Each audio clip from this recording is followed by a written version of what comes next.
Bismillahirrahmanirrahim. Assalamualaikum warahmatullahi wabarakatuh. Bagaimana kabarnya pagi hari ini?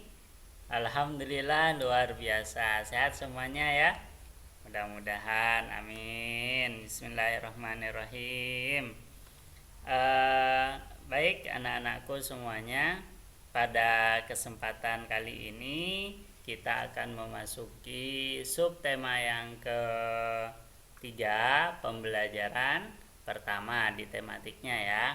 Silahkan kalian sambil dipersiapkan bukunya.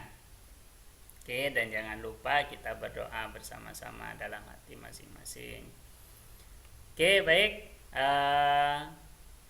Pertemuan kali ini kita akan membahas mengenai kata baku dan juga yang tidak baku, kemudian manfaat hewan dan tumbuhan bagi manusia dan lingkungannya. Oke.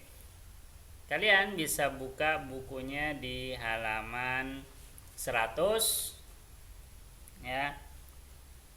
Nah, sebelum kita belajar ini semua, nanti kalian bisa baca-baca dulu di bukunya mengenai BM Diah dan naskah asli proklamasi. Itu kalian baca di bukunya di halaman 100, kemudian di halaman 103 ada bacaan mengenai daun beluntas dan juga keong sawah. Nah, itu juga kalian baca ya di rumahnya. Oke. Nah, kita masuk ke yang pertama. Apa itu kata baku ya? Kita masuk ke kata baku dan tidak baku. Nah, kata baku adalah kata yang ejaannya sesuai dengan kaidah yang berlaku atau ejaan yang sudah disempurnakan. Ini sesuai dengan pedoman bahasa Indonesia ya. Pedoman umum ejaan bahasa Indonesia.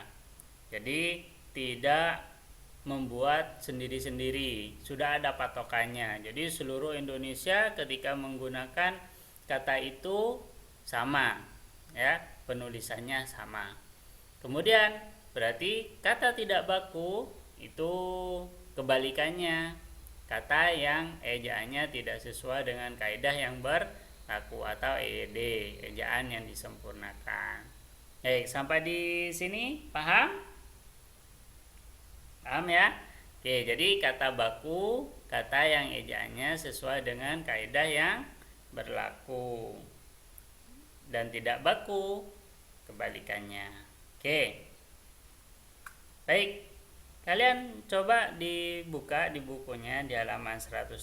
Di situ ada penjelasan mengenai kata baku. Nah, jadi kata baku di sini digunakan dalam situasi resmi. Misalkan berpidato, ya. Misalkan sambutan, itu menggunakan kata baku, atau menulis karya ilmiah menggunakan kata baku. Kalau kalian bicara sehari-hari di rumah, enggak pakai kata baku. Atau ketika kita pembelajaran di sekolah, kadang kita menggunakan bahasa baku ataupun kita menggunakan bahasa-bahasa kita sendiri ya.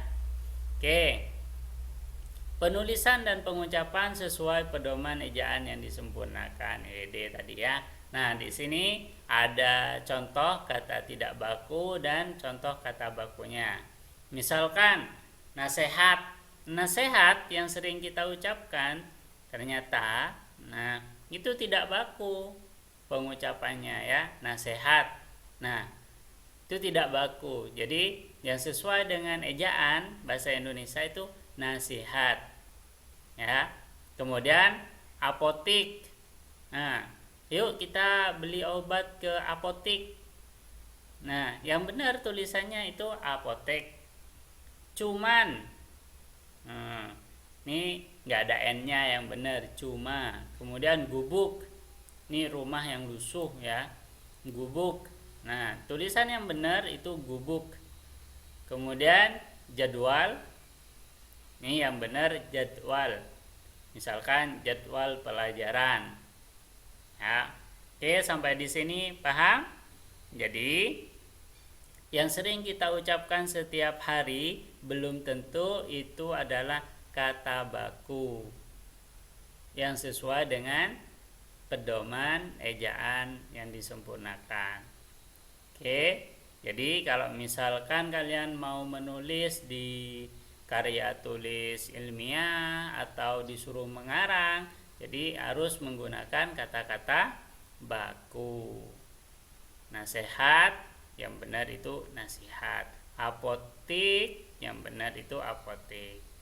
Paham? Oke, coba ya lagi. Ini ada contohnya yang lain. Ini apotik sudah. Ini kata bakunya yang tidak baku. Fitnah. Nah, bukan fitnah. Nah, ini lagi. Yang baku silakan, bukan silahkan. Ya. Ini lagi. Telur, bukan telur. Bu, gorengkan telur, bukan telur tapi telur. Ya. Kemudian November yang benar, bukan November. Oke. Paham sampai di sini ya? Mudah-mudahan. Oke, lanjut. Setelah kata baku, kita masuk ke manfaat hewan bagi manusia dan lingkungan. Apa saja manfaatnya? Bisa kalian buka dulu di halaman 103 dan juga 104. Nah, yang pertama penghasil bahan pangan seperti daging, telur ataupun susu. Yang kedua penghasil bahan sandang. Ya, misalkan domba menghasilkan wool misalkan. Sapi kulitnya dibuat jadi jaket ya. Kemudian penghasil bahan kerajinan. Nah, misalkan ini kerajinan kulitnya sapi juga dibuat wayang kulit ya, atau bulu angsa atau bulu ayam dibuat jadi kok, bulu tangkis ya, koknya bulu tangkis. Atau keempat, penghasil bahan organik, kotorannya sapi, kambing, ayam. Tuh. Kemudian penghasil tenaga seperti sapi buat membajak, kuda buat ngangkut-ngangkut dan yang lainnya. Nah, masih banyak manfaat-manfaat selain yang dijelaskan di sini. Nanti ketika di luar kalian mendapatkan yang lain daripada ini, itu tidak apa-apa ya. Ini sebagian saja. Kemudian setelah manfaat hewan, kita masuk ke manfaatnya tumbuhan. Apa sih manfaat tumbuhan bagi manusia dan juga lingkungan? Oke, di bawahnya di bukunya ada. Yang pertama sebagai bahan makanan. Ya jelas jagung, padi ya, bahan makanan. Kemudian sandang ya, sebagai bahan sandang. Misalkan kapas dibuat untuk membuat kain. Kemudian sebagai bahan bangunan ya, kayu-kayunya dibuat bangunan, pohon kelapa, pinus ya, jati dibuat bangunan. Kemudian bahan obat, nah, seperti jahe, temulawak ya.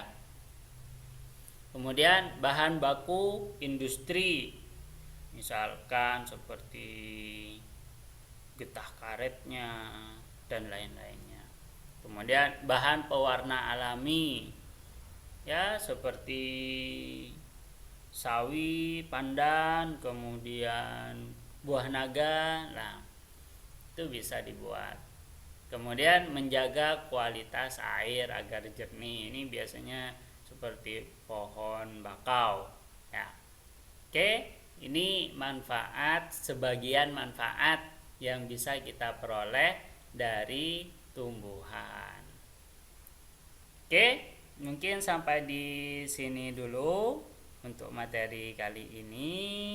Terima kasih banyak untuk perhatiannya. Silakan nanti Ustadz akan memberikan latihan-latihan setelah video ini. Oke, Ustadz akhiri. Wassalamualaikum warahmatullahi wabarakatuh.